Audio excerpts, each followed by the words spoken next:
Hello everyone, আসসালামু আলাইকুম। আজকে সন্ধ্যার সময় ছোলা আর ডালের বড়া বানাতে চলে আসছি। এখন আমি ছোলাটা রান্না করে নেব।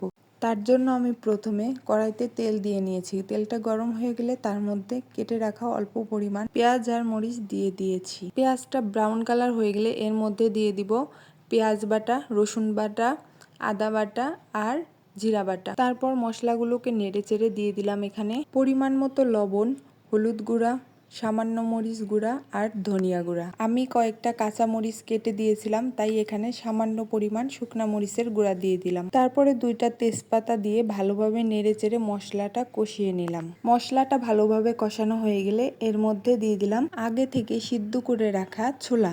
আমি কিছুটা লবণ দিয়ে আর কিছুটা আলু দিয়ে ছোলাগুলো সিদ্ধ করে নিয়েছিলাম। ছোলাগুলো ভালোভাবে মশলার সাথে মিশিয়ে নিব। তারপর সামান্য পরিমাণ গরম মশলার গুঁড়ো দিয়ে ভালোভাবে ছোলাটাকে ভুনা করে নিব।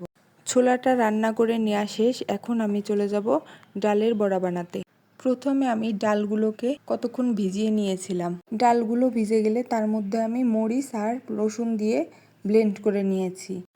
তারপর কিছু পেঁয়াজ কুচি দিয়ে সামান্য লবণ আর হলুদের গুঁড়া দিয়ে ডালটা মেখে নিয়েছি। তারপর ফ্রাই প্যানের তেলটা গরম হয়ে গেলে তার মধ্যে আমি ডালগুলো বড়া আকারে শেপ দিয়ে ছেড়ে দিচ্ছি। সবটুকু ডাল আমি একবারেই দিয়ে দিলাম। এক পাশ হয়ে গেলে বড়াগুলোকে আমি উল্টিয়ে দিব।